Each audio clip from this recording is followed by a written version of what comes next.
नमस्कार, मैं doctor Khushboo Verma, assistant professor, university of Lucknow, academic counsellor, IGNOU. आज हम यहाँ BMTC 131 पाठ्यक्रम की चर्चा करने आए हैं, जिसमें हमने ब्लॉक 1 पहले डिस्कस कर लिया है। ये है आपका ब्लॉक 2, जिसकी पहली इकाई है सीमा और सांतत। वास्तविक संख्याएं माफ करिएगा, पहली इकाई है आपकी वास्तविक संख्याएं, जिसके बारे में हम यहाँ डिस्कस करने जा रहे हैं।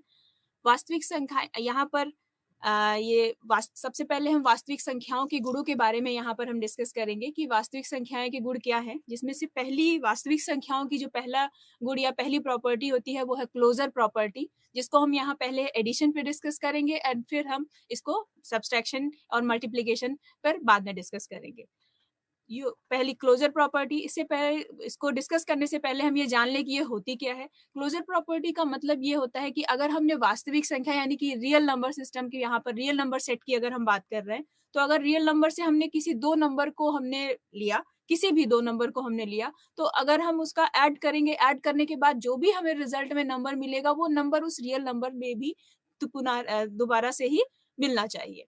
तो अगर मैथमेटिकली अगर आप बात करें, यानी कि अगर एक्स वाई हमने किसी रियल नंबर सिस्टम आर से हमने लिया, तो एक्स प्लस वाई की जो कुछ भी वैल्यू होगी वो रियल बिना देखे ही हम कह सकते हैं कि ये रियल नंबर सिस्टम की ही वैल्यू होगी। अगर ऐसी प्रॉपर्टी किसी भी सेट पे सेटिस्फाई होती है तो उस सेट को हम क्लोज्ड कहते हैं, इसीलिए यहाँ पर इसका वर्ड समृद्ध वर्ड यानी क्लोज वर्ड यहाँ पर यूज किया गया है। तो सबसे पहली प्रॉपर्टी है क्लोजर प्रॉपर्टी, जो कि यहाँ पर रियल नंबर सिस्टम या रियल नंबर सेट उसे सेटिस्फाई करता है।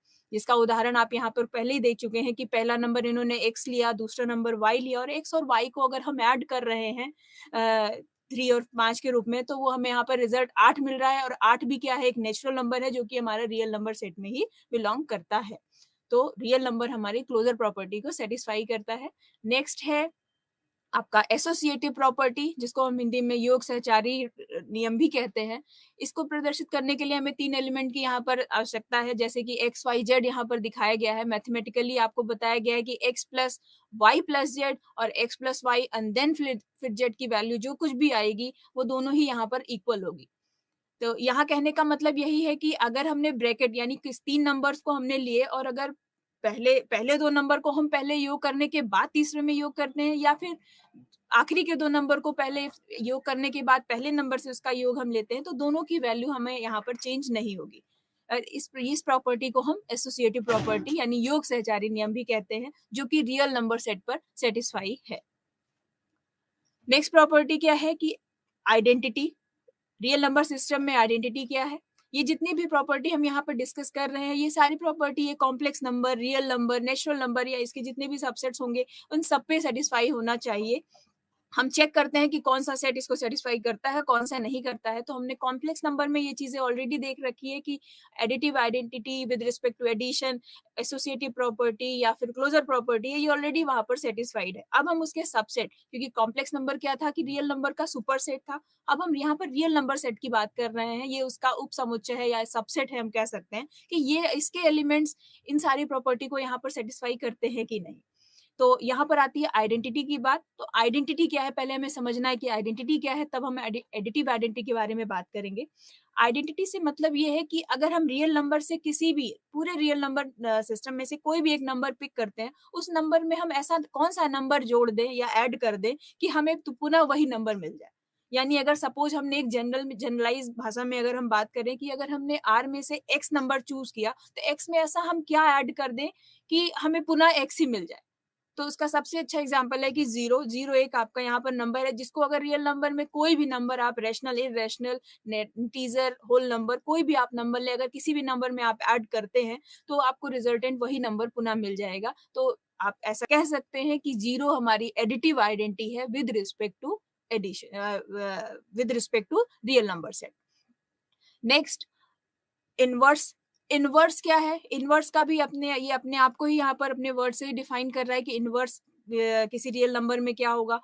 अगर हमने जनरलाइज भाषा में x हमने नंबर लिया रियल नंबर सेट से, तो इसका इनवर्स क्या होना चाहिए, यानी कि हम इसमें एक ऐसा नंबर y ऐड कर दें कि हमें पूरा एडिटिव आइडेंटिटी मिल जाए। तो इसकी यही डेफिनेशन ही यही है कि कोई नंबर किसी दूसरे नंबर का इनवर्स तभी कहलाएगा अगर एडिशन की बात कर रहे हैं तो विद रिस्पेक्ट टू एडिशन, कि अगर हम इसको उस पहले वाले नंबर में ऐड करेंगे तो हमें रिजल्ट एडिटिव आइडेंटिटी ही मिलेगी, यानी कि 0 मिलेगी। तो अगर आप यहाँ पर सोचें कि रियल नंबर में वैसा नंबर क्या होगा, तो x में अगर हम -x को ऐड कर दें तो रिजल्ट हमें हमेशा 0 मिलेगा। यानी अगर रियल नंबर का कोई नंबर यानी 1/2 जैसे यहाँ पर एग्जाम्पल में प्रदर्शित है, या 1 या 2 कोई भी आप नंबर लेते हैं, तो इसका अगर आपसे पूछा जाए इसका प्रतिलोम या इसका इनवर्स क्या है, तो इसका साइन बस चेंज कर देना है, यानी 1/2 का इनवर्स -1/2 और 1 का इनवर्स आपका -1 हो जाएगा। ठीक है, नेक्स्ट ये आता है आपका कम्यूटेटिव प्रॉपर्टी, जिसको हिंदी में क्रम विनिमेय प्रॉपर्टी भी कहते हैं। ये कहता है कि अगर x और y किसी भी सेट से, पहले हम एक जनरल सेट की बात करते हैं, अगर x और y किसी भी सेट से हमने एलिमेंट लिया, तो इसको x में y को ऐड करें या y में x को ऐड करें, तो जो भी रिजल्टेंट वैल्यू होगी वो दोनों यहाँ पर सेम होगी। ये चीजें प्रॉपर्टी हमने कॉम्प्लेक्स नंबर में भी देखा था कि जो वहां पर सेटिस्फाइड थी। अब हम यहाँ पर इसके सबसेट रियल नंबर में भी देख रहे हैं, तो रियल नंबर सेट में भी ये प्रॉपर्टी यहाँ पर सेटिस्फाइड होगी। क्योंकि यहाँ पर हम एडिशन की बात कर रहे हैं, अगर हम जनरल यहाँ पर रूल की बात करें तो ये एडिशन किसी भी बाइनरी ऑपरेशन, जो कि हमने ऑलरेडी डिस्कस किया है कि ये बाइनरी ऑपरेशन से भी रिप्लेस हो सकता है। यानी अगर किसी पर्टिकुलर ऑपरेशन की बात करें तो आप वहां पर उस ऑपरेशन यानी एडिशन को रिफ्लेक्ट करेंगे। अगर जनरलाइज भाषा में बात करेंगे तो हम उसको एक स्टार से, एक बाइनरी ऑपरेशन जिसको हम स्टार से निरूपित करते हैं, जो कि यहाँ पर जगह जगह पर उसको हम बदल सकते हैं। वो कभी एडिशन होगा, कभी सब्सट्रैक्शन होगा, कभी वो मल्टीप्लीकेशन होगा। जैसे कि इसी स्लाइड में आपने देखा, अभी हम नेक्स्ट गुणन की संक्रिया डिस्कस करने जा रहे हैं, तो मल्टीप्लीकेशन पे यही सेम प्रॉपर्टी हमें डिस्कस करनी है। सेट थ्योरी में हमने इन्हीं सब प्रॉपर्टी को यूनियन, इंटरसेक्शन पे डिस्कस किया था एंड कार्टेशियन पे डिस्कस किया था। देखा था कि कभी ये प्रॉपर्टी सेटिस्फाई होती थी और किसी सेट के लिए प्रॉपर्टी सेटिस्फाई नहीं होती थी। तो प्रॉपर्टी हमारी जनरली यही डिफाइंड है। सेट यहाँ पर चेंज होते जा रहे हैं कि हमें ये चेक करना है इस सेट पे ये डिफाइंड है या नहीं। तो रियल नंबर पे हमने ये देखा कि ये क्लोजर प्रॉपर्टी सेटिस्फाई करती है, एसोसिएटिव प्रॉपर्टी सेटिस्फाई करती है, रियल नंबर में आपका एडिटिव आइडेंटिटी प्रेजेंट है, इनवर्स भी प्रेजेंट है। कुछ सेट ऐसे भी होते हैं जिनमें आपकी एडिटिव आइडेंटिटी उनके इनवर्स तो प्रेजेंट होते हैं बट उनमें एडिटिव आइडेंटिटी नहीं होती है, या फिर उनके विलोम प्रतिलोम होते हैं पर वहां पर इनवर्स नहीं होता है। यहाँ पर हमने देखा ये चारों ही प्रॉपर्टी यहाँ पर प्रेजेंट है। आगे हम आते हैं गुणन की संक्रिया के बारे में डिस्कस करने जा रहे हैं। यही सारी प्रॉपर्टी मल्टीप्लिकेशन पे हम चेक करते हैं कि क्या रियल नंबर में मल्टीप्लिकेशन के रिस्पेक्ट में ये सारी प्रॉपर्टी सेटिस्फाई है कि नहीं। तो सबसे पहली आती है कि एसोसिएटिव प्रॉपर्टी। तो वही चीजें हम यहाँ फिर देख रहे हैं कि अगर रियल नंबर से हमने दो नंबर पिक किए, दो रैंडम नंबर पिक किए x एंड y, तो क्या इनका मल्टीप्लिकेशन रियल नंबर में है या नहीं। अगर है तो यह विद रिस्पेक्ट टू मल्टीप्लिकेशन भी क्लोज्ड है, या दूसरे शब्दों में क्लोजर प्रॉपर्टी को सेटिस्फाई कर रहा है। तो आप रैंडम, आप ये जनरल अभी चेक कर सकते हैं। मैंने उदाहरण में दिया है कि 3 और 4 मैंने लिए, इन दोनों का मल्टीप्लिकेशन यहाँ पर 12 है, जो कि रियल नंबर का ही सिस्टम है, रियल नंबर में ही के समुच्चय में बिलोंग करता है। तो इसका मतलब ये रियल नंबर के रिस्पेक्ट में क्लोज्ड है। Next, associative property with respect to multiplication. इसका मतलब यही है कि हमने 3 अलग अलग नंबरों को लिया, इनमें से कोई भी 2 नंबर को पहले मल्टीप्लाई करने के बाद तीसरे में मल्टीप्लाई किया, एंड या फिर पहले 2 नंबर आखिरी के 2 नंबरों को पहले लेकर मल्टीप्लाई करने के बाद पहले नंबर से हमने उसको मल्टीप्लाई किया, और हम रिजल्ट देख रहे हैं कि दोनों वैल्यू सेम है। और ऐसा हमने देखा कि ये XYZ हर किसी नंबर के लिए सेटिस्फाइड है इन रियल नंबर सेट में। तो हम कहेंगे कि ये एसोसिएटिव प्रॉपर्टी को सेटिस्फाई कर रहा है with respect to multiplication in real number set. तो यहाँ पर ये भी सेटिस्फाई है। नेक्स्ट आता है आइडेंटिटी की बात। तो अगेन आइडेंटिटी की परिभाषा वही कि एक नंबर हमने लिया और अगर हम उसमें दूसरे आइडेंटिटी पे ऑपरेट करेंगे तो हमें सेम वही नंबर यहाँ पर मिलना चाहिए। क्योंकि यहाँ पर मल्टीप्लिकेशन की बात हो रही है तो इसका मतलब यही हुआ कि इस नंबर को हम यहाँ पर हमें ऐसा नंबर सर्च करना है कि जो रियल नंबर के सारे नंबरों से मल्टीप्लाई करने पर हमें पुनः वही नंबर को देता है, उस नंबर को बदलता नहीं। तो ऐसा कौन सा नंबर हो सकता है, तो हमें ये मिलता है कि 1 है। यहाँ पर 1 को हम एडिटिव आइडेंटिटी हम रिप्रेजेंट कर सकते हैं, क्योंकि x को अगर हम 1 से मल्टीप्लाई करें चाहे लेफ्ट साइड से या राइट साइड से किसी तरीके से भी, तो हमें रिजल्ट x ही मिलता है। तो हम ये कह सकते हैं कि मल्टीप्लिकेटिव आइडेंटिटी 1 है और हम 1 चेक करते हैं। 1 क्या है? नेचुरल नंबर है। नेचुरल नंबर हमारा रियल नंबर का सेट है, सबसेट है। तो इसका मतलब हमारे रियल नंबर सेट में एडिटिव आइडेंटिटी प्रेजेंट है। तो रियल नंबर सेट यानी कि एडिटिव आइडेंटिटी को भी होल्ड करता है मल्टीप्लिकेटिव आइडेंटिटी को भी होल्ड करता है विद रिस्पेक्ट टू मल्टीप्लिकेशन। अब हम आते हैं inverse of inverse of a real number with respect to multiplication. जैसे कि अभी हमने एडिशन पे डिस्कस किया था, यहाँ पर हम उसके इनवर्स रियल नंबर के इनवर्स को यहाँ पर हम डिस्कस करने जा रहे हैं। वो क्या होगा? तो हमें एक ऐसा नंबर, सपोज एक्स, हमने जनरल भाषा में अगर हम बात करें, अगर हमने एक्स एक ऐसा नंबर लिया रियल नंबर से, अब इसके इनवर्स का अगर हम यहाँ पर सर्च कर रहे हैं, तो यानी कि एक वाई, हमें एक ऐसा नंबर मिलना चाहिए जिसको अगर हम एक्स में मल्टीप्लाई करें तो रिजल्ट हमें एडिटिव आइडेंटिटी मिलनी चाहिए। यानी कि अगर इक्वेशन फॉर्मेट में आप इसे समझें तो एक्स इंटू वाई की वैल्यू यहाँ पर 1 मिलनी चाहिए, और वाई को हमें यहाँ पर ढूंढना है कि वाई वो क्या हो सकता है। तो अगर मैथमेटिकली हम इसे सॉल्व करें तो y का मतलब यहाँ पर क्या है? y is equal to 1/x होगा। यानी कि अगर x की वैल्यू हमने यहाँ पर जैसे एग्जांपल में 6 लिया, तो y की मतलब उसका इनवर्स 1/6 होना चाहिए। तो अब हम यहाँ पर सर्च करते हैं, क्या 1/6 r का मेंबर है? यस, 1/6 आपका r का मेंबर है। तो यानी हम ये कहेंगे कि r के किसी भी रेंडम एलिमेंट्स को अगर हम लें तो इसका इनवर्स हम यहाँ पर डिफाइन कर सकते हैं विद रिस्पेक्ट टू मल्टीप्लीकेशन, यानी कि इनवर्स एग्जिस्ट यहाँ पर करता है। तो अब हम दोनों ही प्रॉपर्टी को अगर हम एक साथ देखें, तो यानी कि रियल नंबर जो आपका सिस्टम है वो चारों की जो आपकी इंपॉर्टेंट प्रॉपर्टी है, closure property, associative property, existence of identity and additive existence of inverse, ये चारों property with respect to addition भी ये सेटिस्फाई कर रहा है एंड विद रिस्पेक्ट टू आपका मल्टीप्लीकेशन भी सेटिस्फाई करता है। अब हम कुछ आगे और नियमों को भी डिस्कस करते हैं। ये कम्यूटेटिव प्रॉपर्टी है with respect to multiplication. Addition में आपने देखा था x plus y is equal to y plus x होना चाहिए, तो गुणन में क्या होगा? x into y is equal to y into x होना चाहिए, जो कि यहाँ पर सेटिस्फाइड है। एक सिंपल एग्जांपल से आप देख सकते हैं कि 7 गुणे 8 की वैल्यू 8 गुणे 7 के बराबर होती है। ऐसा रैंडम आप x और y कोई भी नंबर आप रियल नंबर सेट से आप लेकर आप चेक कर सकते हैं, चाहे वो रेशनल हो, इरेशनल हो, या फिर नेचुरल नंबर हो, होल नंबर हो, कोई भी नंबर आप से लेकर आप एग्जांपल में आप देख सकते हैं कि ये परिभाषा वहां पर सेटिस्फाइड है। तो हम सीधे शब्दों में कह सकते हैं कि आपका real number set commutative law with respect to multiplication को सेटिस्फाई करता है। अब हम आगे बढ़ते हैं। ये है गुणन पर योग का डिस्ट्रीब्यूटिव लॉ इसको कहते हैं, जो कि वितरण नियम भी इसको हिंदी में कहते हैं आपका।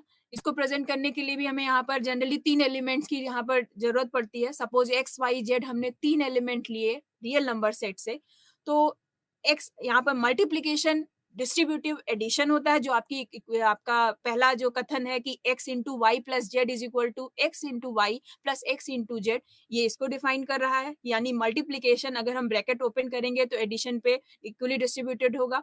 इसी तरह एडिशन भी डिस्ट्रीब्यूटिव होता है ओवर मल्टीप्लीकेशन, जो कि आपकी दूसरी लाइन पे डिफाइन किया गया है, जिसमें हमने पहले नंबर को एडिशन किया है, देन फिर मल्टीप्लाई किया है किसी नंबर तीसरे जेड पर, जिसका वैल्यू क्या आएगी? x into z plus y into z. और आप देखेंगे कि दोनों ही वैल्यू यहाँ पर सेम होगी। आपने नीचे इसको एक सिंपल एग्जांपल से भी दिखाया गया है, जहां पर x की वैल्यू हमने एक 1/2 ले लिया, y की वैल्यू 2 ले लिया एंड z की वैल्यू 4 ले लिया।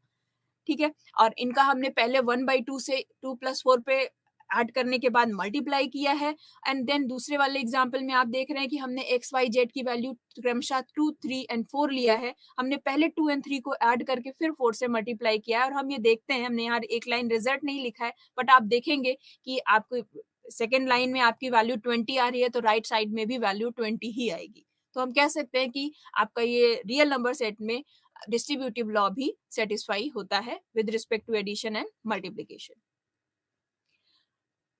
रियल नंबर सेट में, जैसे कि कॉम्प्लेक्स में, ये चीजें यहाँ पर मैं फिर से रिकॉल करना चाहूंगी आपको कि कॉम्प्लेक्स नंबर में हमने देखा था कि वहां पर इक्वलिटी डिफाइन होती है, बट यहाँ रियल नंबर सेट में हम देख रहे हैं कि इनइक्वलिटी भी डिफाइन होती है। इसीलिए ये कॉम्प्लेक्स नंबर से आपका ये भिन्न है। कॉम्प्लेक्स नंबर में हम इनइक्वलिटी की बात नहीं कर सकते, किसी भी दो कॉम्प्लेक्स नंबर को आपस में कंपेयर नहीं कर सकते, बट रियल नंबर सिस्टम में हम इनको आपस में कंपेयर कर सकते हैं। कौन सा नंबर किसके इक्वल है, कौन किससे बड़ा है, या कौन सा नंबर किसके छोटा है, हम इसके बारे में पूरे क्लियरली बता सकते हैं। जैसे कि यहाँ पर अगर लैंग्वेज में ऐसा आप कह सकते हैं कि दो वास्तविक संख्याएं x और y के लिए ये 3 नियम यहाँ पर, वो दोनों नंबर या तो x y से बड़ा होगा, स्ट्रिक्टली बड़ा होगा, या फिर x y के बराबर होगा, या फिर x y से छोटा होगा। इन तीनों में से कोई ना कोई एक कंडीशन उस दोनों नंबरों पर सेटिस्फाई होगी। एग्जाम्पल में जैसे 9 और 5 इन्होंने एग्जाम्पल लिया है, तो 9 और 5 में इन तीनों में से कोई ना कोई एक रिलेशन जरूर सेटिस्फाई होगा। जैसे कि यहाँ पर हमने देख रहे हैं कि 9 आपका 5 से बड़ा है, तो पहला नियम यानी कि 9 इज स्ट्रिक्टली ग्रेटर देन 5 यहाँ पर सेटिस्फाई है। कॉम्प्लेक्स नंबर में हम इस तरह से दो डिफरेंट नंबर को हम आपस में कंपैरिजन नहीं कर सकते हैं, वहां पर इक्वलिटी ही डिफाइंड है कि रियल नंबर आपका रियल नंबर के ही इक्वल होना चाहिए, इमेजिनरी नंबर के इक्वल होना चाहिए, तभी हम कह सकते हैं कि दोनों ही नंबर इक्वल है। इनइक्वलिटी के बारे में हम वहां पर चर्चा नहीं कर सकते। आगे ये कुछ इस पे इनइक्वालिटी पे कुछ और भी इंपॉर्टेंट नियम है, उसके बारे में देखते हैं कि अगर x और y और z, यहाँ पर तीन हमने रियल नंबर से तीन जनरल रियल नंबर हमने लिए हैं, अगर x आपका y से बड़ा है, y आपका z से बड़ा है, तो x आपका z से बड़ा होगा। आप एग्जाम्पल के तौर पर भी देख सकते हैं कि x की वैल्यू यहाँ पर इन्होंने 1/5, y की वैल्यू 1/7 और z की वैल्यू 1/9 ले रखा है यहाँ पर। और अगर इनको आपस में कंपेयर करें तो 1/5 की वैल्यू आपकी 1/7 से बड़ी है, 1/7 की वैल्यू 1/9 से बड़ी है। अब इन तीनों नंबरों को अगर हम आपस में देखें तो 1/5 हमने ये पाया कि 1/5 हमारा ऑलरेडी 1/9 से भी बड़ा है। इन मिडिल अगर आपका y और z यहाँ पर दोनों 1/7 नंबर सेम है, तो इनको रिप्लेस करके हमने पहले और तीसरे में रिलेशन ये पाया कि 1/5 हमारा 1/9 से बड़ा है। नेक्स्ट, अगर यही चीजें हम आगे भी देखते हैं कि अगर तीन हमने नंबर लिया रियल नंबर सेट में और x और y में ये रिलेशन है कि x आपका y से बड़ा है और z एक पर्टिकुलर एक हम नंबर लेते हैं और दोनों ही तरफ अगर हम उसको ऐड करते हैं तो इनइक्वालिटी हमारी चेंज नहीं होती। यानी कि अगर 9.5 आपका 7.5 से बड़ा है, तो 9.5 और 7.5 में अगर एक फिक्स वैल्यू हम ऐड करें, अगर यहाँ पर जैसे एग्जांपल में हमने 4 लिया है, 1 2 3 आप कुछ भी ले सकते हैं, एक पर्टिकुलर फिक्स वैल्यू की बात की जा रही है, अगर आपने फिक्स नंबर इसमें ऐड करते हैं तो ये इनइक्वालिटी चेंज नहीं होगी। ये इनइक्वालिटी ऐसा नहीं होगा कि वो इक्वल हो जाएगी या ग्रेटर देन हो या लेस देन हो जाएगी। आप अगर वो पहले से आपका स्ट्रिक्टली ग्रेटर देन है, x आपका स्ट्रिक्टली ग्रेटर देन y है, तो उसमें किसी भी पर्टिकुलर नंबर को ऐड करने के बाद वो नंबर आपका उसकी इनइक्वालिटी यहाँ पर डिस्टर्ब नहीं होगी। नेक्स्ट, गुणन के बारे में डिस्कस कर लेते हैं कि अगर दो नंबरों में ये संबंध है कि x आपका नंबर y से बड़ा है, तो गुणन के लिए ये है कि एक तीसरा नंबर z हम लेंगे, जिस उस नंबर की कंडीशन ये होगी कि वो नंबर हमारा पॉजिटिव होना चाहिए, स्ट्रिक्टली ग्रेटर देन 0 होना चाहिए। अगर वो ग्रेटर देन 0 है तो इस फिक्स वैल्यू को अगर हम x और y में मल्टीप्लाई करेंगे तो यहाँ पर इनइक्वालिटी डिस्टर्ब नहीं होगी। ऐसा आप एग्जाम्पल में भी देख सकते हैं, यहाँ पर सावधानी इस चीज को भी दिया गया है कि ये नंबर ये condition z strictly greater then 0 यहाँ पर इंपॉर्टेंट क्यों है। अगर आपने एग्जाम्पल लिया, सपोज हमने जैसे एग्जाम्पल लिया है x बराबर 3, x बराबर 6, y बराबर 3, 6 आपका स्ट्रिक्टली ग्रेटर देन यहाँ पर 3 है, क्लियरली दिख रहा है। अगर हमने z की वैल्यू ले ली -2, तो आपके यहाँ पर मल्टीप्लाई करने पे xz की वैल्यू -12 हो जाएगी और yz की वैल्यू आपकी -6 हो जाएगी। और रियल नंबर सिस्टम में आपने जो कि देखा है कि इनकी प्लेस वैल्यू अगर आप देखो तो मूल बिंदु से हमें लेफ्ट साइड में जाना पड़ेगा, -6 आपको पहले मिल जाएगा, -12 उससे भी दूर होगा। तो यानी -12 आपकी वैल्यू लेस हो जाएगी, क्योंकि मूल बिंदु से ही हम उसकी माप चेक करते हैं कि नंबर्स हमारा कितना बड़ा है कितना छोटा है। तो -12 आप देखेंगे कि वो मूल बिंदु से उसकी दूरी ज्यादा हो जाएगी, -6 की वैल्यू मूल बिंदु से थोड़ा पास रहेगी कंपेरेटिवली -12। तो आप देखेंगे कि -12 आपकी वैल्यू छोटी हो जा रही है और -6 आपकी वैल्यू यहाँ पर बड़ी है। तो साइन यहाँ पर आप लिखेंगे कि -12 इज लेस देन -6। तो यहाँ पर इनइक्वालिटी आपकी डिस्टर्ब हुई, चेंज हो गई, जो कि पहले नंबर आपने लिया था x ग्रेटर देन y और वो रिजल्ट में क्या मिला मल्टीप्लाई करने के बाद x लेस देन y। यहाँ पर xz is less then yz, यहाँ पर चेंज हो गया। तो इसीलिए यहाँ पर ये कंडीशन इंपॉर्टेंट है, इनइक्वालिटी डिस्टर्ब ना हो इसके लिए नेसेसरी कंडीशन यही हो गई कि जिस भी संख्या से हम मल्टीप्लाई कर रहे हैं वो हमारा पॉजिटिव होना चाहिए, स्ट्रिक्टली ग्रेटर देन 0 होना चाहिए। नेक्स्ट, वास्तविक संख्याओं पे अब हम और कुछ नियमों के बारे में डिस्कस करते हैं कि अगर a और b हमारे धनात्मक, यहाँ पर हमने पॉजिटिव नंबर ही ले लिया, पॉजिटिव नंबर को ही ले रखा है, पॉजिटिव रियल नंबर हो, तो अगर यहाँ पर हम ये तीन कंडीशन को एक साथ हम देख सकते हैं कि अगर a स्क्वायर आपका b स्क्वायर के बराबर हो, तो हम ये दोनों तरफ से कह सकते हैं कि a की वैल्यू b के बराबर होगी। या हम ऐसे भी कह सकते हैं कि ए बी, क्योंकि यहाँ पर डुअल साइडेड यहाँ पर आपका इम्प्लाइज का सिंबल लगा हुआ है, तो आप समझ सकते हैं कि अगर ए बराबर बी है तो ए स्क्वायर बराबर बी स्क्वायर भी होगा। ए स्क्वायर की वैल्यू अगर strictly greater than b square है तो क्लियरली ए की वैल्यू भी स्ट्रिक्टली ग्रेटर देन बी होगी, या a strictly greater than b है तो ए स्क्वायर की वैल्यू, इसके स्क्वायर की भी value strictly greater than b square के होगी। Similarly same condition for less than के लिए भी है कि ए स्क्वायर अगर लेस देन बी स्क्वायर है तो ए की वैल्यू भी लेस देन बी होगी। ये हमने सिर्फ धनात्मक वास्तविक संख्याओं के बारे में बात की है। अब हम इनके बीच के मध्यमान की, इनके मिडिल नंबर की बात करते हैं कि हम वो भी एक फॉर्मूले से थ्रू हम निकाल सकते हैं। इसको हम अर्थमेटिक मीन भी कहते हैं कि अगर x और y रियल नंबर सिस्टम में x एंड y दो नंबर हैं तो इन दोनों नंबरों का मिडिल नंबर क्या होगा, तो इसको निकालने के लिए हम क्या करते हैं, x प्लस वाई को ऐड करते हैं और 2 से उसको हम डिवाइड कर देते हैं। तो जो कुछ भी नंबर मिलेगा वो नंबर हमारा x एंड y के बीच में स्थित होगा। इसको अर्थमेटिक मीन भी हम कहते हैं। इसको पहले ही मैंने मेंशन किया कि कहते हैं अगर इसको अब रियल नंबर में आप इसको प्लेस वैल्यू इसकी चेक करना चाहेंगे तो आप पाएंगे कि ये x और y के बीच में स्थित होगा।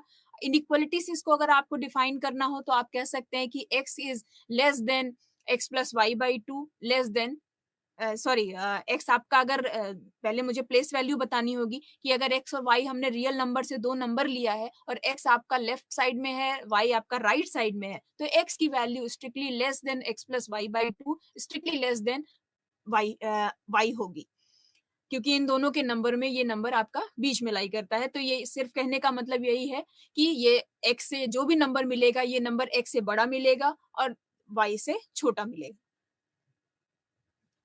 अब हम डिस्कस करते हैं upper bound and lower bound के बारे में। हमें आगे इसको और हम आगे एक्सटेंड करेंगे उच्चक और निम्नक यानी कि सुप्रीमम और इन्फीमम के बारे में। तो सबसे पहले हम अपर बाउंड की बात करते हैं कि सपोज हमारे पास रियल नंबर सेट की हम यहाँ पर डिस्कस कर रहे हैं। सपोज उसका एक उप समुच्चय एस यहाँ पर एग्जांपल लिया गया है, एक हमने सेट लिया, तो इसका अपर बाउंड क्या होगा, यानी हम एक ऐसे एलिमेंट को हम सर्च कर रहे हैं जो एस में उपस्थित सारे एलिमेंट से बड़ा हो। सपोज वो अगर सिंबॉलिक फॉर्मेट में कहें, अगर हमने u ले लिया, अपर बाउंड से ही यहाँ पर u लिया गया है, तो अगर x के सारे एलिमेंट को हम x से रिप्रेजेंट करते हैं तो u अगर हमारा हम कहते हैं कि ये अपर बाउंड है तो u की वैल्यू हमेशा ग्रेटर और इक्वल टू x होगी। वो s के किसी एक एलिमेंट के बराबर भी हो सकता है बट सारे एलिमेंट से बड़ा ही होगा। अगर u आपका अपर बाउंड है तो u प्लस वन भी इसका अपर बाउंड होगा, u प्लस टू भी हम एक नंबर, जैसे कि आप समझ लीजिए कि एक जनरल सेट हमने एक एस सेट ले लिया जिसमें एलिमेंट 1 2 3 है, तो इसका अपर बाउंड क्या है, यानी इसका सबसे बड़ा एलिमेंट क्या होगा, वो 3 है। यानी 3 एक ऐसा एलिमेंट है जिसमें 1 से भी बड़ा है, 2 से भी बड़ा है और वो 3 से भी बड़ा या बराबर है। अब अगर आप u प्लस वन यानी कि 4 की बात करें तो 4 भी आपका 1 2 3 से बड़ा है, 5 भी आपका 1 2 3 से बड़ा हुआ है, 6 भी बड़ा हुआ है। तो यानी 4 से लेकर इनफाइनाइट प्लस इन्फिनिटी तक जितने भी नंबर होंगे वो सारे ही इस सेट 1 2 3 के लिए अपर बाउंड का काम करेंगे। वो क्योंकि सिंपल डेफिनेशन यही है कि हमें एक ऐसा एलिमेंट चाहिए जो इस एस में प्रेजेंट सारे एलिमेंट से बड़ा हो। तो यहाँ पर हम कह सकते हैं कि u greater equal to x, और जहां पर x आपका s का एलिमेंट है ये आपका अपर बाउंड का रोल प्ले करेगा। जस्ट अपोजिट इसी समय हम लोअर बाउंड के बारे में अगर डिस्कस करें, लोअर बाउंड क्या होगा, सपोज एक सिंपल एग्जांपल से समझने की कोशिश करते हैं कि अगर s आपका सेट है 1 2 3 एलिमेंट, जैसे कि अभी हमने एग्जांपल लिया, तो इसका लोअर बाउंड क्या होगा, यानी हम एक ऐसे एलिमेंट को यहाँ पर सर्च कर रहे हैं जो इसमें प्रेजेंट सारे एलिमेंट से छोटे हो, छोटा या बराबर हो। तो अगर हमने 1 को चूज किया, 1 आपका 3 से छोटा है, 1 आपका 2 से भी छोटा है और 1 1 से बराबर या छोटा है, तो हम कहेंगे कि 1 इसका लोअर बाउंड है।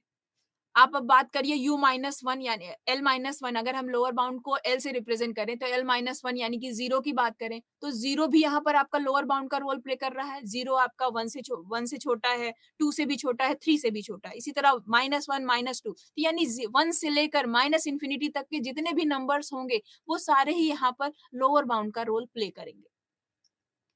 नेक्स्ट आता है सुप्रीमम और इन्फीमम की बात, ये इससे कैसे डिफरेंट है। तो अब हमने देखा कि अपर बाउंड में हमें एक सेट मिल गया, एक इनफाइनाइट बल्कि सेट मिल गया जिसके सारे एलिमेंट सेट एस जो कि सबसेट है आर के लिए अपर बाउंड का रोल प्ले कर रहे हैं। अब उनमें से सुप्रीमम क्या है, सुप्रीमम सारे उप समुच्चय सारे अपर बाउंड में का सबसे जो छोटा अपर बाउंड होता है, जो या कह सकते हैं आप लीस्ट अपर बाउंड।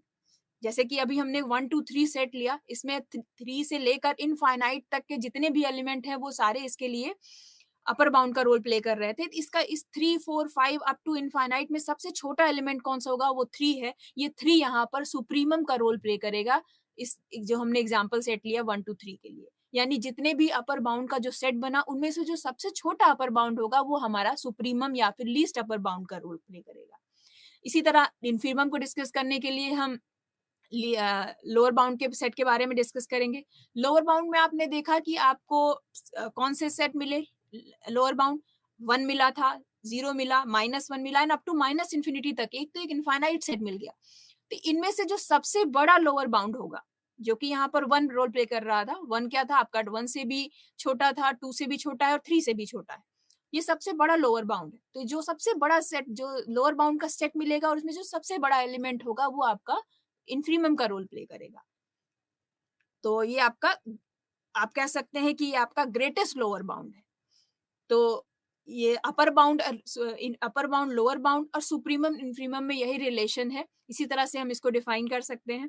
अब अगर किसी सेट के बारे में हम कहें कि ये सेट आपका बाउंडेड या परिबद्ध है, तो इसका मतलब इसका सुप्रीमम इन्फीमम एग्जिस्ट कर रहा है। अगर आपने आपने ये कहा कि ये सेट आपका बाउंडेड है, तो यानी इसका सुप्रीमम और इन्फीमम एग्जिस्ट कर रहा है, तभी हम कह सकते हैं कि सेट हमारा बाउंडेड है, अदरवाइज नहीं।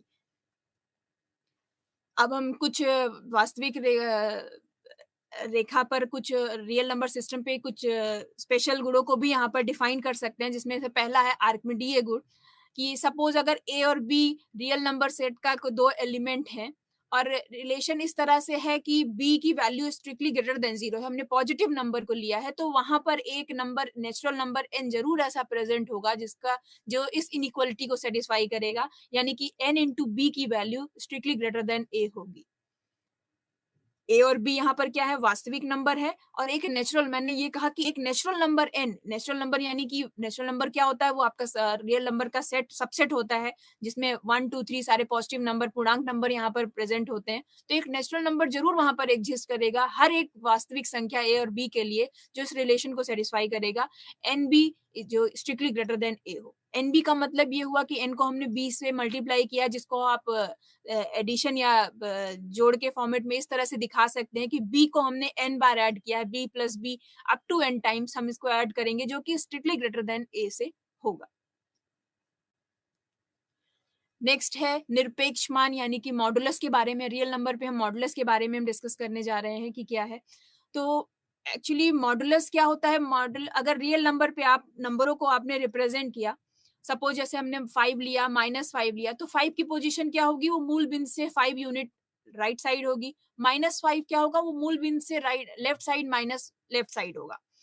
मॉडुलस क्या करता है, मॉडुलस किसी पर्टिकुलर किसी पॉइंट का मूल बिंदु से दूरी को रिप्रेजेंट करता है। अगर हमने मॉड 5 कहा है, तो मॉड 5 की वैल्यू 5 होती है। इसका मतलब ये बता रहा है कि वास्तविक रेखा पर 5 का जो पोजीशन है वो मूल बिंदु से 5 यूनिट दूर है। अगर हम मॉड -5 लेते हैं, तो उसकी वैल्यू क्या होती है, वो अगेन वो उसकी मूल बिंदु से यूनिट दूरी को ही बताता है। तो मूल बिंदु से -5 की अगर यूनिट दूरी चेक करें, तो वो भी 5 यूनिट ही है। तो हम यही कहेंगे कि यानी कि मॉडुलस -5 की वैल्यू भी 5 है। इसी नियम से हम कह सकते हैं कि किसी भी संख्या का मॉडुलस हमेशा एक धनात्मक नंबर ही होता है, क्योंकि ये नंबर मूल बिंदु से दूरी को रिप्रेजेंट करता है, ये डिस्टेंस को रिप्रेजेंट करता है। कुछ उस पे प्रमेय है जिसको हम मॉडुलस पे डिस्कस करते हैं, कि पहला ही नियम जो अभी हमने एक्सप्लेन किया कि मॉडुलस ऑफ -x की वैल्यू मॉडुलस ऑफ x के बराबर होती है, क्योंकि ये दोनों ही डिस्टेंस को रिप्रेजेंट करते हैं।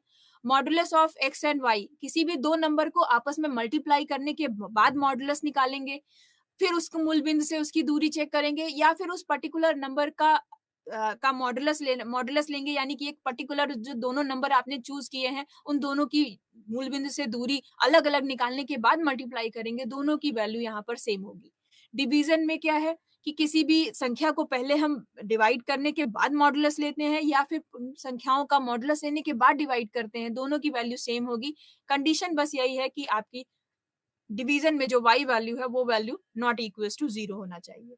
नेक्स्ट इंपॉर्टेंट प्रमेय है जिसको हम त्रिभुज असमिका या फिर ट्रायंगुलर इनइक्वालिटी भी कहते हैं, जिसकी बहुत सारी उप प्रमेय भी हैं, जिससे हम किसी भी नंबर्स का मैक्सिमम या ग्रेटेस्ट नंबर, ग्रेटेस्ट या लोअर नंबर भी निकाल सकते हैं। तो इसके बहुत सारे महत्वपूर्ण यूज भी हैं। उसका कंडीशन क्या है यहाँ पर देखिए, अगर x और y दो वास्तविक संख्याएं हैं, तो x प्लस y का जो मॉडुलस होगा, इसकी वैल्यू लेस और equals to modulus of x plus modulus of y होगी। ट्रायंगुलर इनइक्वालिटीज का नाम ये क्यों दिया गया है, इसको भी जरा सोचिए। आप किसी त्रिभुज को अभी, किसी भी रैंडम त्रिभुज को अभी इमेजिन कर सकते हैं कि उसमें दो भुजाओं का, किसी त्रिभुज की दो भुजाओं का योग तीसरी भुजाओं के योग से हमेशा बड़ा ही होगा। इसी वजह से, इसी रूल पे इसका नाम ट्रायंगुलर इनइक्वालिटी है। यहाँ पर ये कह रहा है कि आप किसी भी पर्टिकुलर, अगर आप रियल नंबर पे बात कर रहे हैं तो x का अलग डिस्टेंस निकालिए, y की अलग डिस्टेंस निकालिए मूल बिंदु से, या फिर x प्लस y का जो रिजल्टेंट होगा उसका डिस्टेंस निकालिए मूल बिंदु से। तो आप रिलेशन यही पाएंगे कि x प्लस y का जो रिजल्टेंट है उसका मॉडुलस लेस और equal to modulus of x plus modulus of y है। तो त्रिभुज के बारे में भी हम देख सकते हैं और वेक्टर के फॉर्मेट में भी हम इसको प्रूव करके चेक कर सकते हैं। अब आते हैं वास्तविक रेखा पर अंतराल की बात करते हैं। वास्तविक अंतराल से मतलब यही हुआ कि अगर हमने एक ए और बी दो पॉइंट की बात की है तो उसके बीच में पाए जाने वाले सारे पॉइंट्स यहाँ पर एग्जिस्ट करेंगे। यानी एक, अगर आप समुच्चय की बात कर रहे हैं, अगर हमने कहा कि ये समुच्चय ए से लेकर बी तक के अंतराल को रिप्रेजेंट कर रहा है, तो इसका मतलब ए और बी के बीच में जितनी भी वास्तविक नंबर होंगे, वो रेशनल हो, इरेशनल हो, आपका नेचुरल नंबर हो, होल नंबर हो, इंटीजर हो, कोई भी हो, सारे नंबर को यहाँ पर रिप्रेजेंट कर रहा है। तो आपके यहाँ पर अंतराल कितने तरीके के हो सकते हैं वो देखिए, जिसमें सबसे पहला अंतराल है ये, जिसको हम विवृत अंतराल भी यहाँ पर कर रहे हैं, इंग्लिश में आपको इस ओपन इंटरवल भी इसे हम कहते हैं। ओपन इंटरवल का मतलब ये हुआ कि ये ए से लेकर बी तक के सारे पॉइंट्स को यहाँ पर रिप्रेजेंट करेगा except border point. Border point यानी कि जो स्टार्टिंग और एंडिंग पॉइंट है ए और बी, तो ये ए और बी को छोड़कर ए और बी के बीच में पाए जाने वाले सारे पॉइंट्स को रिप्रेजेंट करेगा। अगर बॉर्डर पॉइंट किसी भी इंटरवल में नहीं है तो उसको रिप्रेजेंट करने का तरीका यही है कि उसको हम हॉलो सर्कल से रिप्रेजेंट करते हैं, जैसे कि यहाँ पर रिप्रेजेंट है। और अगर बॉर्डर पॉइंट को हमें इंटरवल में लेना है तो उसे हम डार्क सर्कल से रिप्रेजेंट करते हैं। तो ये ओपन इंटरवल है, इसका रिप्रेजेंट करने का तरीका यही है, इसको हम स्मॉल ब्रैकेट से या फिर opposite bracket of close bracket से हम रिप्रेजेंट कर सकते हैं, जैसा कि आपको क्रम संख्या 1 में यहाँ पर दिखाया गया है। क्रम संख्या 2 में आपको क्लोज इंटरवल दिखाया गया है। क्लोज इंटरवल का मतलब यही हुआ, ये ओपन इंटरवल से भिन्न यही इसी प्रकार से है कि यह बॉर्डर पॉइंट को यहाँ पर इंक्लूड किया गया है। अगर हम क्लोज इंटरवल ए बी की बात कर रहे हैं तो इसका मतलब ए और बी दोनों ही यहाँ पर मौजूद है।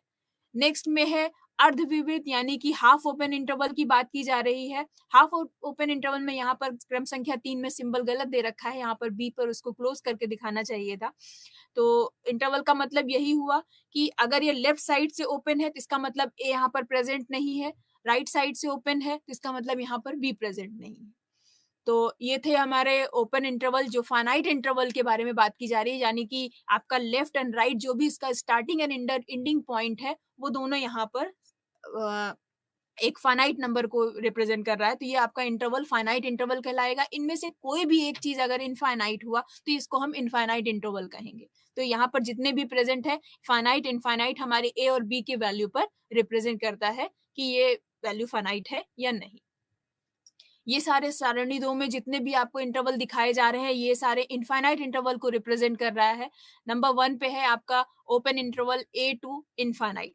ए पे हॉलो सर्किल है, इसका मतलब ये आपका ए पर ओपन है, ए यहाँ पर इंटरवल में प्रेजेंट नहीं है। और ये सरल रेखा को रिप्रेजेंट कर रहा है जो एक्स की तरफ दिखाया जा रहा है, यानी ए से लेकर एक्स के बाद के सारे पॉइंट से लेकर अप टू प्लस इन्फिनिटी जितने भी नंबर है उसको ये रिप्रेजेंट कर रहा है। नेक्स्ट में आपका ए पर डार्क सर्किल कर दिया गया है, इसका मतलब यहाँ पर स्टार्टिंग पॉइंट ए यहाँ पर प्रेजेंट है। तो ये आप कह सकते हैं कि ये लाइन इंटरवल को प्रेजेंट कर रहा है, या एक रेखा के, एक वास्तविक रेखा के एक पॉइंट से लेकर अप टू प्लस इन्फिनिटी तक जितने भी नंबर हैं उन सबको रिप्रेजेंट कर रहा है। थर्ड पे है ये माइनस इन्फिनिटी से बी पर तक रिप्रेजेंट कर रहा है। बी पे हॉलो सर्किल है, इसका मतलब बी यहाँ पर बॉर्डर पॉइंट इस इंटरवल में प्रेजेंट नहीं है। फिफ्थ नंबर पे डार्क सर्किल है यानी प्रेजेंट है। एंड लास्ट आपका जो एग्जांपल है, आपने देखा यहाँ पर कोई भी वास्तविक नंबर, कोई भी फाइनाइट नंबर को नहीं लिया गया, ये माइनस इन्फिनिटी से प्लस इन्फिनिटी लिया गया है कि ये, यानी कि ये पूरी रियल नंबर लाइन को यहाँ पर रिप्रेजेंट कर रहा है।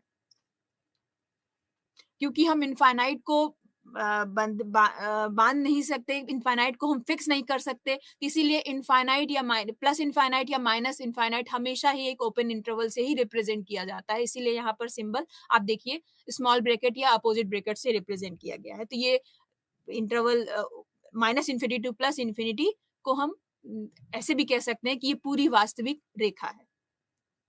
नेक्स्ट अब हम आते हैं कुछ फलन और उनके आलेख के बारे में, जो कि ऑलरेडी हमने लास्ट ब्लॉक में डिस्कस किया था, बट वहां पर क्या था कि हमारा परिसर के बारे में हमने फिक्स नहीं किया था, वो कॉम्प्लेक्स रियल नंबर कुछ भी हो सकता था। यहाँ पर हम कह सकते हैं कि हम कुछ फलन के बारे में डिस्कस करने जा रहे हैं जो कि वास्तविक है, जिनका आउटपुट हमेशा हमें रियल नंबर सेट मिलेगा।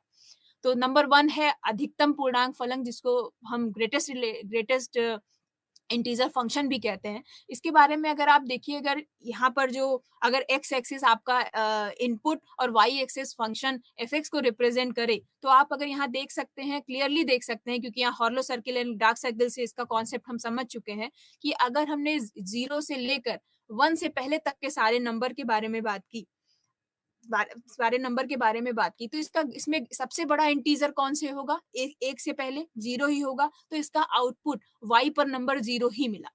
जैसे ही हम 1 पर पहुंचे, हमें 1 से आउटपुट हमें fx की वैल्यू 1 मिलने लगी, और 1 से लेकर 2 से पहले तक के सारे इनपुट वैल्यू पर हमें y की वैल्यू 1 ही मिलती गई।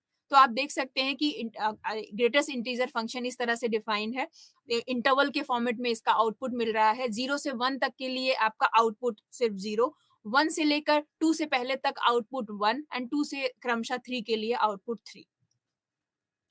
नेक्स्ट है बहुपद फलन यानी पॉलिनोमियल फंक्शन। पॉलिनोमियल फंक्शन को हम इस तरह से डिफाइन करते हैं: a0 x raise to power n plus a1 x raised to power n minus 1 and up to so on a raised to power n। यहाँ पर a0 a1 an, क्योंकि यहाँ पर हम रियल नंबर की बात कर रहे हैं, ये सारे ही नंबर आपके रियल नंबर से ही आएंगे, ये सारे कोफिशिएंट आपके रियल नंबर में ही बिलोंग करते हैं, इसी वजह से ये आपका ये रियल पॉलिनोमियल फंक्शन है।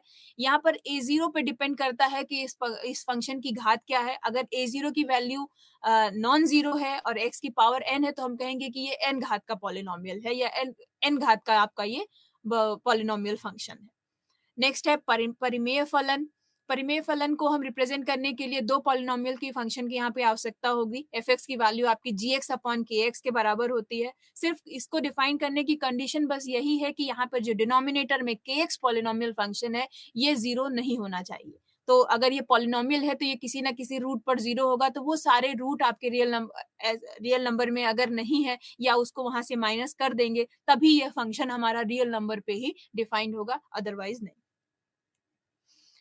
अब हम डिस्कस करते हैं फलनों के प्रकार। फलनों के प्रकार क्या है? फलन हमारे दो प्रकार के हैं, सम और विषम फलन। सम फलन की कंडीशन क्या होती है कि अगर f ऑफ माइनस एक्स, कोई भी फंक्शन है उसमें x को माइनस एक्स से रिप्लेस करें, तो वो ओरिजिनल फंक्शन एफ एक्स के बराबर हो जाना चाहिए। ये इस फंक्शन की खास बात ये होती है कि ये वाई एक्स के सापेक्ष आपका सिमेट्रिक होता है, जैसे कि आपने देखा कि ये मिरर इमेज को फॉर्मेट करता है। नेक्स्ट है विषम फलन। विषम फलन की मैथमेटिकल कंडीशन यही होती है कि अगर एफ एक्स में हम एक्स को माइनस एक्स से रिप्रेजेंट करें, तो रिजल्टेंट हमें माइनस एफ एक्स मिलता है। इस फंक्शन की खास बात यही होती है कि यह मूल बिंदु के रिस्पेक्ट में सिमेट्रिक होता है। सम हमारा वाई एक्स के अकॉर्डिंग सिमेट्रिक होता है, और ये हमारा मूल बिंदु के अकॉर्डिंग सिमेट्रिक होता है। अब कुछ ऐसे फलन के बारे में एग्जांपल देखिए जो विषम और विषम नहीं है, तो आप यहाँ पर चित्र से ही समझ सकते हैं कि ये हमारा ना ही y के अकॉर्डिंग सिमेट्रिक है, ना ही मूल बिंदु के अकॉर्डिंग सिमेट्रिक है। तो ये ना सम फंक्शन है और ना ही विषम फंक्शन है। नेक्स्ट है मोनोटोन फंक्शन। मोनोटोन फंक्शन क्या होता है कि एक ऐसा फंक्शन जो जिसमें एक पैटर्न हो, या तो वो इंक्रीजिंग हो या तो वो डिक्रीजिंग हो। और इंक्रीजिंग के साथ साथ एक कंडीशन ये भी हो सकती है कि इंक्रीजिंग होते होते या तो वो कांस्टेंट हो जाए और उसके बाद वो इंक्रीज ही करे। तो अगर फंक्शन आपने कहा कि वो इंक्रीज है, इंक्रीज करने के बाद वो किसी पर्टिकुलर पॉइंट पे वो एक स्ट्रेट लाइन बन जा रहा है, स्ट्रेट होने के बाद फिर से वो इंक्रीज ही हो रहा है, वो डिक्रीज नहीं हो रहा, तो ऐसे फंक्शनों को हम कहेंगे कि वो मोनोटोन फंक्शन है। इसी तरह हम उसको स्ट्रिक्टली डिक्रीजिंग पे भी डिफाइन कर सकते हैं, जैसे कि आपने जी आरेख चित्र संख्या 19 में आपने देखा कि ये फंक्शन इंक्रीज ही करता जा रहा है। यानी पर्टिकुलर अगर हम ऐसे बात करें मैथमेटिकल भाषा में कि अगर x1 x2 दो हमने वैल्यू लिया x एक्सिस पे, जिसका कंडीशन रिलेशन ये है कि x2 की value strictly greater then x1 है, तो इसका आउटपुट हम देख रहे हैं कि फंक्शन की वैल्यू fx2 की वैल्यू भी स्ट्रिक्टली ग्रेटर देन fx1 है। तो इसका मतलब ये स्ट्रिक्टली इंक्रीज कर रहा है। चित्र संख्या 21 में आपने देखा कि किसी एक पर्टिकुलर ये 0 से लेकर 1 तक तो इंक्रीज कर रहा है, लेकिन 1 के बाद ये स्ट्रेट लाइन हो रहा है। यानी किसी पर्टिकुलर पॉइंट पे एक के बाद अगर हमने x1 और x2 को नंबर को लिया और तो x2 अगर हमारा स्ट्रिक्टली या x2 x3 के बराबर है, x1 x2 दोनों बराबर है, तो इसका आउटपुट हम देख रहे हैं, आउटपुट हमारा फिक्स fx1 की वैल्यू fx2 के बराबर ही मिलती जा रही है। और एक पर्टिकुलर पॉइंट के बाद ये अगर इंक्रीज ही करता जा रहा है, डिक्रीज नहीं कर रहा है, तो हम चित्र संख्या 21 को कह सकते हैं कि ये हमारा इंक्रीजिंग फंक्शन है। इंक्रीजिंग और स्ट्रिक्टली इंक्रीजिंग में यही है कि स्ट्रिक्टली इंक्रीजिंग में इक्वलिटी आपकी अलाउड नहीं होती। तो इसका मैथमेटिकल कंडीशन यही होगा कि यानी x2 अगर स्ट्रिक्टली ग्रेटर देन x1 है तो उसका आउटपुट में fx2 की value strictly greater or equals to strictly नहीं ग्रेटर आर इक्वल्स टू का यहाँ पे कंडीशन अलाउ हो सकता है, fx1 के बराबर होगा। तो चित्र संख्या 21 आपका इस इंक्रीजिंग फंक्शन का एग्जाम्पल है और 19 आपका स्ट्रिक्टली इंक्रीजिंग का एग्जाम्पल है। जस्ट अपोजिट साइड में हम इसको अगर इनइक्वालिटी को लेस आर इक्वलिटी में चेंज कर दें तो ये आपका डिक्रीजिंग फंक्शन और स्ट्रिक्टली डिक्रीजिंग फंक्शन के एग्जाम्पल में कन्वर्ट हो जाएगा। नेक्स्ट इकाई है सीमा, लिमिट के बारे में हम यहाँ डिस्कस करने जा रहे हैं। लिमिट क्या होता है? फंक्शन की लिमिट के बारे में अगर हम डिस्कस करें तो एक ऐसा पॉइंट जहां पर फंक्शन अप्रोच करने की कोशिश कर रहा है, जहां पर फंक्शन पहुंचने की कोशिश कर रहा है। पर्टिकुलर जैसे कि अब लैंग्वेज में अगर हम बात करें कि सपोज हमने एक पॉइंट लिया x, तो अगर फंक्शन हमारा a की तरफ, अगर हम x को a की तरफ हम लेकर जा रहे हैं, जो रेंज है दोनों ही नंबर, क्योंकि यहाँ पर फंक्शन रियल नंबर से रियल नंबर पे ही डिफाइंड है। अगर रियल नंबर से हमने कोई पर्टिकुलर पॉइंट a की बात करें तो a के आसपास के बारे में हम बात करने जा रहे हैं कि अगर हमारा x पॉइंट a की तरफ जा रहा है तो उस एट द मोमेंट हमारा फंक्शन की पोजीशन क्या है। अगर वो कोई पर्टिकुलर हम कहें कि अगर वो ए के पॉइंट पे जाते समय वो फंक्शन हमारा किसी पर्टिकुलर पॉइंट एल की तरफ जा रहा है तो एल पर उसकी पोजीशन क्या है, ये जो एल जो पॉइंट होगा विद रिस्पेक्ट टू ए वो हमारी लिमिट वैल्यू कहलाएगी। एग्जैक्टली वैल्यू नहीं होती कि एफ एक्स की वैल्यू हमारा यहाँ पर एल हो, ये अप्रॉक्स वैल्यू की यहाँ पर बात की जाती है कि यहाँ पर आप लैंग्वेज फॉर्मेट में आप कह सकते हैं कि व्हेन एक्स टेंड्स टू ए, यानी कि एक्स जब ए की तरफ जा रहा है तो एफ एक्स का क्या पोजीशन है, एफ एक्स कहाँ जा रहा है, तो वो जब हम ए की तरफ जा रहे हैं तो एफ एक्स हमारा एल की तरफ जा रहा है। इसको रिप्रेजेंट करने के लिए limit F X X tends to A ये लिखते हैं और ये बराबर अगर एल की तरफ जा रहा है तो हम कहेंगे कि ये वैल्यू हमारी लिमिट वैल्यू है विद रिस्पेक्ट टू एल। ये तो एक पक्ष ही हुआ। दो अगर कोई दो पक्ष, दो लेफ्ट एंड राइट दोनों तरीके से भी हम देख सकते हैं कि अगर हम, क्योंकि किसी पर्टिकुलर पॉइंट ए पर जो कि वास्तविक रेखा पर फिक्स है, अगर हम बाईं से दाईं की तरफ से जा रहे हैं तो फंक्शन की वैल्यू क्या हो रही है, दाएं से बाईं की तरफ जा रहे हैं तो फंक्शन की वैल्यू क्या हो रही है। अगर वो दोनों ही तरफ से वो फंक्शन वैल्यू एल पर जा रही है तो हम कहते हैं कि ये इसकी लिमिट वैल्यू है, यानी कि limit x tends to left side a minus F x की value l, limit x tends to a plus side F X, इन दोनों की वैल्यू l है, तो हम कहेंगे कि ये लिमिट यहाँ पर इसकी एग्जिस्ट कर रही है। नेक्स्ट, इसको रिप्रेजेंट करने के लिए बहुत सारे मैथमेटिकल टर्म्स हैं, एप्सिलॉन एंड डेल्टा। हमने यहाँ पर ये कहा कि x की, जब हम x को a के तरफ लेकर आते हैं तो x हमारा a के बराबर नहीं होता, हम a के आसपास होते हैं। और वास्तविक रेखा में आपने देखा कि किसी पर्टिकुलर लाइन की एक फिक्स वैल्यू है। अगर x a के बराबर नहीं है तो इसका मतलब x और a में कुछ ना कुछ डिफरेंसेस हैं, x माइनस a की वैल्यू कुछ ना कुछ मिलेगी। सपोज वो x माइनस a की वैल्यू यहाँ पर अगर एप्सिलॉन है, और दूसरी बात में हमने ये कहा कि जब हमारा x की वैल्यू a पे अप्रोच करता है eight the same time function हमारा l पे अप्रोच कर रहा है, यानी फंक्शन की वैल्यू l के बराबर नहीं है।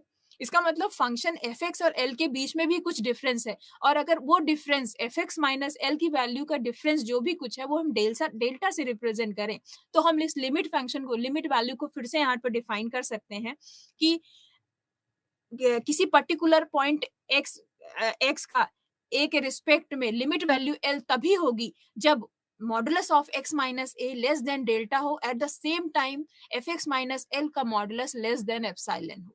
यहाँ पर एप्सिलॉन एंड डेल्टा आप क्योंकि समझ सकते हैं कि हम बहुत करीब पॉइंट की बात कर रहे हैं तो ये बहुत ही स्मॉल क्वांटिटी होती है जो रियल लाइन पे रिप्रेजेंट होगी। नेक्स्ट, सीमाओं पे कुछ प्रमेय है, उसके बारे में हम यहाँ देखते हैं कि जो भी हमारी लिमिट वैल्यू अगर एग्जिस्ट करती है तो ये लिमिट वैल्यू हमेशा यूनिक होती है, यानी limit x tends to a की एफ एक्स की वैल्यू अगर l है और हमने चर्चा किया कि इसकी लिमिट m है तो l और m की वैल्यू आप चेक करेंगे तो वो वैल्यू सेम ही होगी। कुछ इसके और प्रमेय के बारे में डिस्कस करते हैं कि सपोज एफ एंड जी दो आपके फंक्शन है और उसके हम लिमिट वैल्यू की डिस्कस कर रहे हैं, लिमिट के बारे में हम डिस्कस कर रहे हैं, तो इनके सेपरेट हम वैल्यू के फंक्शन के बारे में हम लिमिट निकालें या इन दोनों फंक्शन को ऐड करने के बाद हम पर्टिकुलर किसी एक पॉइंट ए पर इसके लिमिट वैल्यू की चर्चा करें, तो दोनों की वैल्यू ही हमेशा सेम होगी मैथमेटिकली। यानी limit x tends to A F X plus G X की value limit x tends to A F X plus limit x tends to A G X के बराबर होगी, जिसको योग नियम से यहाँ पर डिफाइन किया गया है। इसी तरह अंतर नियम भी आपका ये दोनों फनलों पर लिमिट के फॉर्मेट में डिफाइंड है। गुणनफल नियम भी डिफाइंड है, यानी कि दो फंक्शन को पहले मल्टीप्लाई करें और तब लिमिट निकालें, या दोनों फंक्शन का सेपरेट हम लिमिट निकाल के बाद हम मल्टीप्लाई करें तो भी दोनों की वैल्यू हमारी सेम ही होगी। व्युत्क्रम नियम या डिवीजन नियम यहाँ पर आप देख सकते हैं, जिसका हमेशा की तरह एक ही नियम कंडीशन है कि denominator should not be equals to zero, denominator की वैल्यू जीरो नहीं होगी, तो हम कह सकते हैं कि लिमिट की कंडीशन आपका डिवीजन पर भी डिफाइंड है, अदरवाइज नहीं।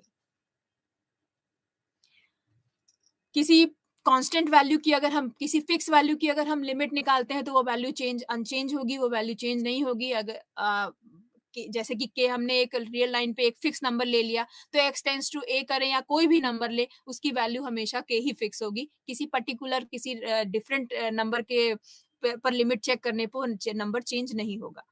Limit x tends to a अगर उस पर्टिकुलर उसी नंबर पर हम लिमिट चेक करें तो वो वैल्यू a ही मिलेगा। इसी तरह आपके नियम नंबर 6 एंड 7 एंड 8 यहाँ पर डिफाइंड है। नेक्स्ट चार घातांकी और लघुगुणकीय फलन के बारे में हम यहाँ डिस्कस करने जा रहे हैं, जिसको इंग्लिश में हम यहाँ पे एक्सपोनेंशियल एंड लॉगरिथमिक फंक्शन कहते हैं। सबसे पहले हम एक्सपोनेंशियल फंक्शन के बारे में यहाँ बात करने जा रहे हैं, जिसको हम E raise to power X, exponential से ही ये वर्ड स्मॉल ई लिया गया है, स्टैंडर्ड फॉर्मेट में है, इसको हम कैपिटल ई नहीं स्मॉल ई से ही रिप्रेजेंट करते हैं। तो एफ एक्स की value e raise to power x, इस तरह के फंक्शन को हम यहाँ पर नेचुरल एक्सपोनेंशियल फंक्शन कहते हैं, जिसका ग्राफ यहाँ पर इस तरह से डिफाइंड है। आप यहाँ पर देख सकते हैं कि e raise to power x का यहाँ पर function 3 raise to power x और 2 रेज टू पावर एक्स के बीच में डिफाइंड है। तो क्योंकि एक्सपोनेंशियल फंक्शन का अगर हम यहाँ पर जो कि मान पहले से डिफाइंड है, अगर आप देखें तो इसका मान 2.71 समथिंग होता है, जो कि 2 और 3 के बीच में लाई करता है। तो आप ग्राफिकली भी आप इस चीज को एनालाइज कर सकते हैं, देख सकते हैं कि e raise to power x की value 3 raise to power x and 2 raise to power x के बीच में लाई कर रहा है। इसका अगर हम रेंज की बात करें तो आप यहाँ ग्राफ से देख सकते हैं, इसकी रेंज माइनस इन्फिनिटी से लेकर प्लस इन्फिनिटी के बीच में यहाँ पर डिफाइंड है। यानी ई की वैल्यू हर किसी वैल्यू के लिए आपका, क्योंकि ये नेगेटिव पे डिफाइन नहीं है, तो हमेशा ये ई रेज टू पावर एक्स की वैल्यू आपकी हमेशा डिफाइंड है। आप पॉजिटिव नंबर पे अगर आप पॉजिटिव नंबर की बात करें, 0 से लेकर प्लस इन्फिनिटी तक अगर आप फिक्स कर दें, तो आप ये पाएंगे कि e raise to power x की वैल्यू हमेशा पॉजिटिव होगी। नेक्स्ट, अब हम लॉगरिथमिक फंक्शन के बारे में यहाँ पर डिस्कस करने जा रहे हैं। लॉगरिथमिक फंक्शन को हम log x बेस a से डिफाइन करते हैं। यहाँ पर जो बेस a पर वैल्यू डिपेंड करता है कि log x का फंक्शन क्या होगा। a की वैल्यू हमेशा यहाँ पर हम पॉजिटिव लेते हैं कि a स्ट्रिक्टली ग्रेटर देन 0 होता है और a की वैल्यू 1 नहीं होती, क्योंकि ये 1 पर फंक्शन ये डिफाइंड नहीं होता। अब इस फंक्शन के बारे में आप ग्राफिकली इसका रिप्रेजेंटेशन आप देख रहे हैं कि जैसे जैसे हम बाई से दाई ओर जा रहे हैं, लॉग फंक्शन हमारा जो भी ये फंक्शन है ये ऊपर की तरफ उठता चला जा रहा है। तो ये आप कह सकते हैं कि ये हमारा हमेशा ही हर एक वैल्यू के लिए इंक्रीजिंग फंक्शन ही होता है, या एक मोनोटोनिक फंक्शन, मोनोटोनिक इंक्रीजिंग आप कह सकते हैं कि ये मोनोटोनिक इंक्रीजिंग फंक्शन है।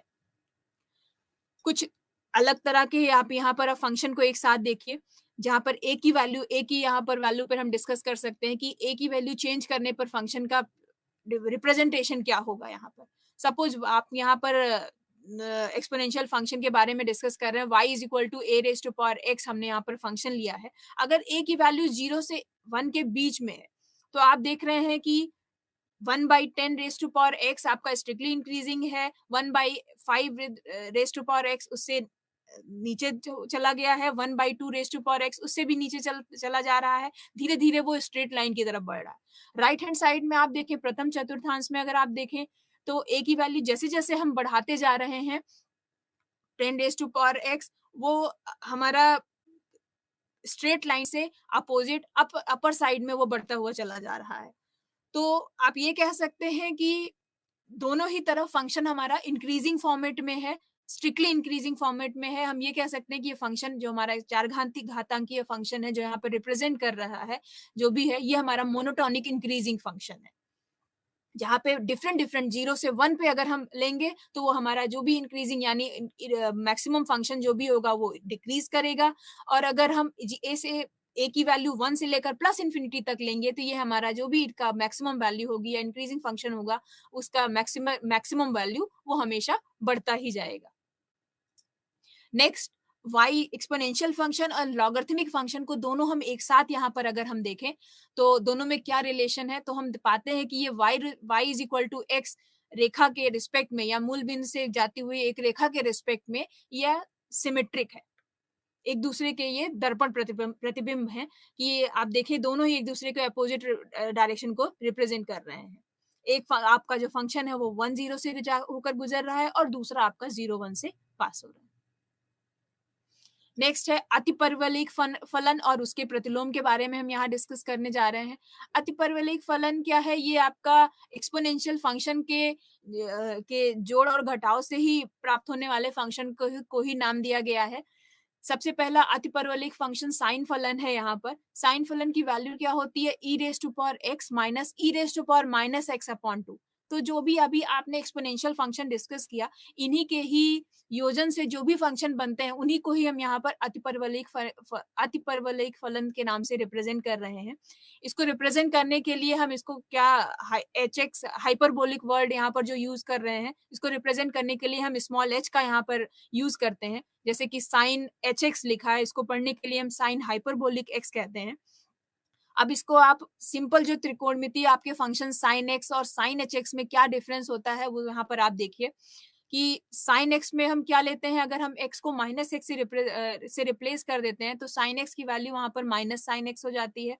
यहाँ पर भी आपने अगर देखा, जो कि यहाँ पे एक सिंपल एक रूल मैंने दिखाने की कोशिश की है कि साइन हाइपरबोलिक माइनस एक्स की वैल्यू क्या होगी, यानी अगर हर एक एक्स को हम माइनस एक्स से रिप्लेस कर दें तो E raise to power minus X minus E raise to power plus X हो जाएगा डिवाइड बाई 2, ये माइनस साइन एच एक्स को रिप्रेजेंट करेगा। तो साइन हाई दोनों ही इस संदर्भ में हम देख रहे हैं कि त्रिकोणमितीय फंक्शन और हमारा अतिपरवलयिक जो हमारा फंक्शन है यहाँ पर साइन फंक्शन, दोनों ही इस रिस्पेक्ट में सेम है, पर कुछ कुछ बिंदुओं पर ये भिन्न हो जाते हैं, वो भी हम आगे देखते हैं। नेक्स्ट है अतिपरवलयिक कोसाइन फंक्शन यानी कॉस हाइपरबोलिक फंक्शन, जिसका मान होता है E raise to power X plus E raise to power minus X by 2। अब इस पर भी हम यहाँ पर दोनों के परिसर के बारे में बात करें, जो कि हमने भी यहाँ पर परिसर के बारे में हम पहले ही हम डिस्कस कर चुके हैं कि परिसर क्या होता है, कि दोनों के रेंज के बारे में हम यहाँ पर बात करें तो आपका साइन का जो रेंज है वो पूरा रियल नंबर सिस्टम है, बट यहाँ पर जो कोसाइन फंक्शन का जो रेंज है ये 1 से इन्फिनिटी। ऐसा क्यों है, अभी हम नेक्स्ट ग्राफ में वो भी चीज देखेंगे कि इसका परिसर 1 से लेकर इनफाइनाइट है। इनफाइनाइट पे इसको ओपन इंटरवल रिप्रेजेंट करना चाहिए, यहाँ पर एक पर आपका क्लोज इंटरवल है यानी कि 1 यहाँ पर इंक्लूडेड है। ठीक है, कॉस में भी आप देखिए सिंपल की कॉस हाइपरबोलिक माइनस एक्स की वैल्यू कॉस एच एक्स के बराबर है। तो अगर हम ये देखें तो इसकी त्रिकोणमितीय फंक्शन में भी साइन एक्स की वैल्यू साइन माइनस एक्स की value sine X and sine hyperbolic minus X की value minus sine H X के बराबर होती है।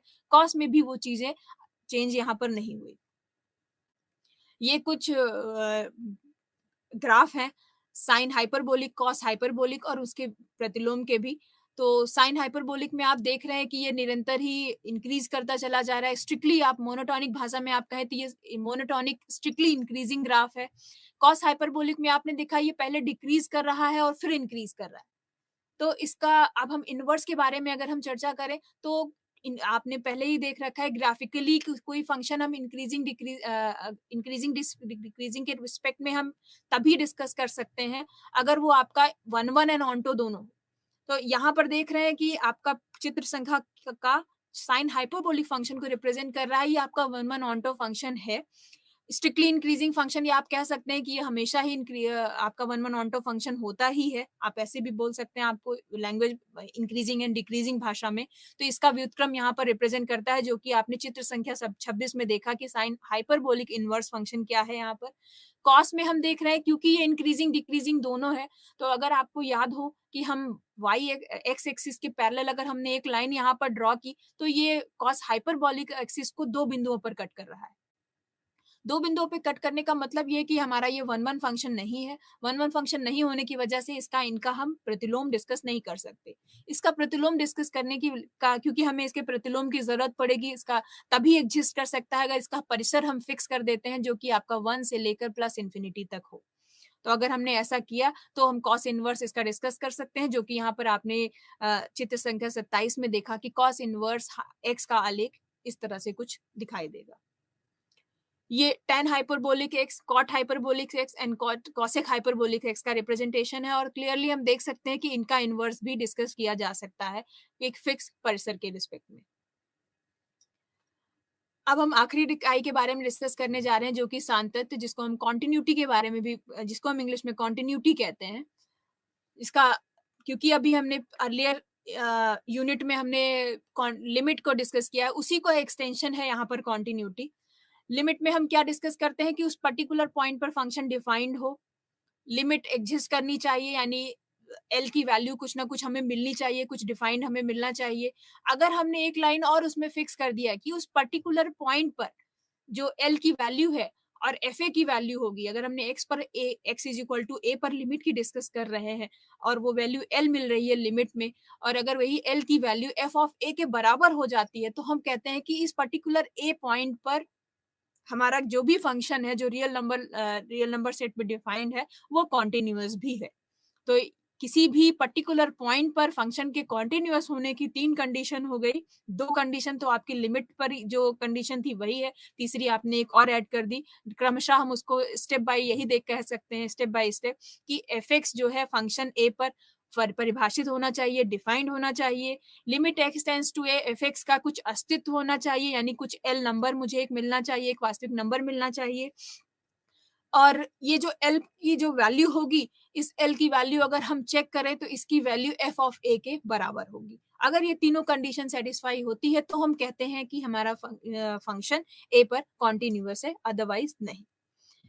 ये कुछ एग्जांपल्स हैं जो फलनों की कॉन्टिन्यूटी पर डिफाइंड है। पहला फंक्शन हमने एक बहुपद फलन या कह सकते हैं कि एक ऐसा पॉलिनोमियल फंक्शन लिया है 2x + 3, जिसका हम x is equal to particular किसी पॉइंट पर हम कॉन्टिन्यूटी चेक कर रहे हैं। तो इस पॉइंट पर हमें क्या क्या चेक करना होगा, यानी x इज इक्वल टू 1 पर पहले तो फंक्शन हमारा डिफाइंड हो, जो कि परिभाषित है। x इज इक्वल टू 1 पर हमारी लिमिट एग्जिस्ट करनी चाहिए, limit x tends to a, f x की वैल्यू क्या होगी 2 इंटू 1 + 3, यानी कि 5 यहाँ पर आ रही है, वो भी यहाँ पर, यानी 5 नंबर वास्तविक संख्या पर हम डिफाइन कर सकते हैं, तो डिफाइंड है, लिमिट इसकी एग्जिस्ट कर रही है। नंबर थर्ड पॉइंट पे हम डिस्कस करेंगे क्या एफ ऑफ 1 की वैल्यू 5 के बराबर है, यानी अगर फंक्शन में x को हम 1 से रिप्लेस कर दें तो एफ ऑफ 1 की वैल्यू 5 आ रही है, तो 2 इंटू 1 + 3 तो आपका 5 है, तो यानी कि फंक्शन एफ ऑफ 1 की वैल्यू 5 के बराबर, जो कि लिमिट के बराबर है। तो हम कह सकते हैं कि x इज इक्वल टू 1 पर फंक्शन मेरा डिफाइंड है और कॉन्टिन्यूअस है। एग्जाम्पल नंबर 2 में हम ऐसे ही x इज इक्वल टू -2 पर अगर हम चेक करें कि फंक्शन हमारा डिफाइंड है या कि नहीं, तो आप इसका एक्सप्लेनेशन यहाँ पर देख सकते हैं कि x इज इक्वल टू -2 पर जी आपका -2 डिफाइंड है, जी -2 डिफाइंड है, जिसकी वैल्यू -3 है। इसकी लेफ्ट लिमिट अगर हम ग्राफ पर हम लेफ्ट साइड से आ रहे हैं तो वैल्यू -3 आ रही है, और अगर हम राइट साइड से आ रहे हैं तो वैल्यू 2 आ रही है। तो यानी आप इस कंक्लूजन पे पहुंचे कि लेफ्ट लिमिट इसकी gx है और राइट लिमिट दोनों एक्जिस्ट तो कर रही है, बट दोनों इक्वल नहीं है। तो हम कह सकते हैं कि x इज इक्वल टू -2 पर फंक्शन आपका डिफाइंड नहीं है। सिमिलरली तीसरा आप देख सकते हैं कि ये आपका फंक्शन यहाँ पर डिफाइंड है इस एग्जाम्पल में, तो इस particular x is equal to 3 पर आपका फंक्शन कॉन्टिन्यूअस है। अब हम टोटल फंक्शन की कॉन्टिन्यूटी की बात करें तो अभी तक हमने पर्टिकुलर किसी एक पॉइंट पर कॉन्टिन्यूटी की बात करें। अगर फंक्शन के पर स्थित हर एक पॉइंट पर फंक्शन हमारा कॉन्टिन्यूअस है, जिस भी अंतराल पर, जिस भी रेंज पर वो जिस भी सेट पर फंक्शन हमारा डिफाइंड है, अगर वो रियल नंबर r से r पर डिफाइंड है, तो r के अगर सभी पॉइंट पर अगर वो कॉन्टिन्यूअस है तो हम कहेंगे कि फंक्शन हमारा टोटली कॉन्टिन्यूअस है या कॉन्टिन्यूअस फंक्शन है।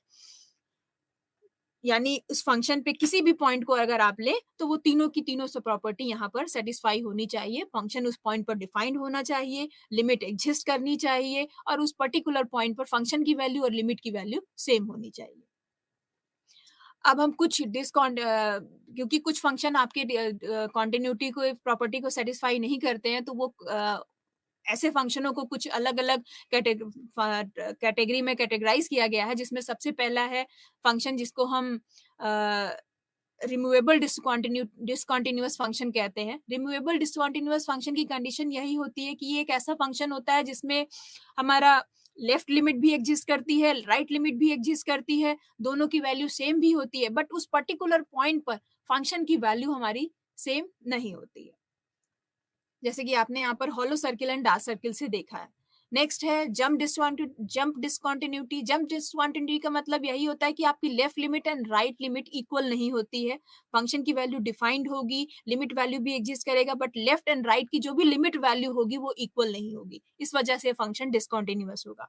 इनफाइनाइट डिसकंटिन्यूटी में क्या होता है कि आपका लेफ्ट या राइट या दोनों ही जो कॉन्टिन्यूअस फंक्शन होंगे उसकी जो लिमिट वैल्यू होगी वो इनफाइनाइट होती है।